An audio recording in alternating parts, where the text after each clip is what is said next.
Let us go for the Ajna Chakra, the brow chakra, the energy center which is situated at the third eye, between the eyes, eyebrows and the nose. This chakra is called Varanasi, place between Varana and Nasi. Varanasi means, don't think that UP Kashi. This is the real Varanasi. There is a belief, if you die in Varanasi, you will get mukti. How can you get mukti just by dying in one place? Tell me. If you die in this place, you will get mukti. That is what? If your ego dies in this third eye, you will get mukti. But just by dying in one place, you cannot get mukti. If you die in this Varanasi, only then you will get mukti. That is what they meant. Brow chakra. If this chakra is active, whatever you think will become reality. This chakra is called Ajna. Ajna means will. Why it is called will? If this chakra opens, whatever you will become reality. That is why it is called Ajna. If this chakra opens, you are a Buddha. Otherwise, you are a Buddha. If this chakra opens, you are Shiva. Otherwise, Sava. If this chakra opens, you are Muruga. Otherwise, Murga. This chakra is the only difference between you and the God. When this chakra opens, man becomes God. When this chakra closes, God becomes man. If other chakras have got some 5-6 meditation techniques, this chakra has got more than 5,000 meditation techniques. Working on the third eye is a separate religion, because every religion has worked on the third eye. Every religion, they worked on the third eye. The third eye is a highly powerful mystic center. This chakra gets locked due to your ego and cunningness, conditionings. This gets opened by simplicity and innocence.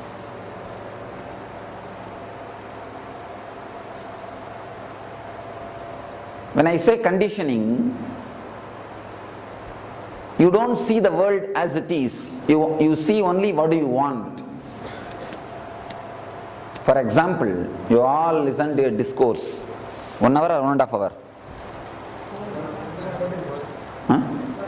1 hour 20 minutes. If I ask all of you to write the gist of this discourse, I will have 100 more discourses. If I ask you to write the gist of this discourse, if 50 of you are writing, I will have at least 50 more new discourses of my own. Each one will see what they want to see.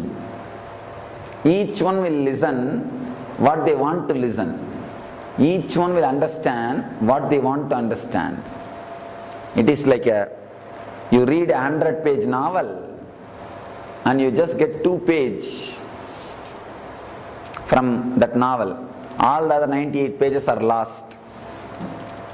With the 2 pages, you try to reconstruct the whole 100-page novel.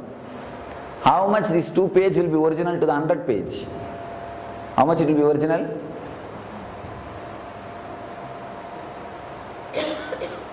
It cannot be. It will not be. It will not be true to the original in even single way. It will have its own course. That is what we are also doing. In most of our cases in the life, you don't listen to the arguments and pass judgment. You have argument ready, you have judgment ready. You just collect arguments. You decide whatever your wife says is wrong. She decides whatever you say you are bossing her. Already the decision is made. Now whatever happens, she will collect for her argument, you will collect for your argument, that's all. The judgment is ready. You don't pass judgment listening the arguments. Judgment is ready. You just collect arguments which supports your judgment. In every step, you have already your own prejudice about the life, about the situation, about the persons, about the things. Your own judgments are not going to help you in any way. If you live by your own judgments, you live based on the ego. Ego means past. All your judgments are based on past. If you live just based on the past, you will bring your past and project it on the future, and you will destroy the future also into the past. So you are killing the life. Understand this very clearly. If you live based on the past, you will bring your past and project it on the future and destroy the future also into the past. Continuously you will be living only based on the past, set up based on the past, record. Bringing the past and projecting it on the future is no way going to help you, is no way going to encourage you to live, is no way going to give you the excitement that you are going to live a life. Your mind will say, oh, same wife, same car, same house, same food. The enthusiasm to live is lost. There was one master near the Madhya Pradesh. Doctors have told him in the last phase of his life he should take only diet, simple rice and the greens. 10 years he was taking the same diet. The cook who used to cook for him, she got fed up. She went and asked, Master, are you not bored eating the same food? I am bored cooking the same food. He said, what? I am not eating the same food.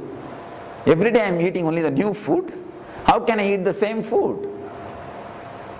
Look at the angle of a disciple and the angle of the master. For a disciple, it is the same food. She makes everything as old. For master, it is something totally different. He says, every morsel is new. Every bit is new. For master, everything is new because he has no judgment. He never decides beforehand. The prejudice makes you to live your life in a dull, dead way. You can see the kids, they enjoy everything. Every moment they enjoy. Every moment they are jumping around. They are running around. They are excited. We were also kids once upon a time. What happened? How did we lose that joy? How did we lose that charm? How did we lose that bliss? Conditioning and the ego is the thing which has made our life very dull. If this chakra is open, you think in visualization. If this chakra is locked, you think in verbalization, words. It is almost like a whole life is taken away from you, just giving you 2-3 books about life. If you are given just 2-3 books about life and locked inside the room, of course with good food, what will happen? The same thing is being done to you without even your knowledge when the ajna is locked, when you are given conditionings, when you reduce your visualization into verbalization, your eyes lose the charm or the energy. You can see the kids' eyes shining. They are living through their eyes. You can see our eyes waiting to sleep. You open the eyes expecting that when you will be able to close the eyes. We wake up just to sleep again. For kids, they sleep just to get up again. We live in a total prejudiced way. The moment you get up, you know, same day, same office. That is why you feel bored. Most of them I have seen. If half an hour sun can come late, how nice it will be. Or 1 hour, if we can lie down one more hour, how nice it will be. None of us want to even get up from the bed. None of us are ready to receive the life. One more day has come. The sun has raised. Birds are singing. The existence is calling. But we don't feel the life has come to the life. The life has started again. One more day has come. No. Because you made everything as a old. You have got opinions, decisions about everything. You know what to do. Then how will you live? If you know everything, you can never live.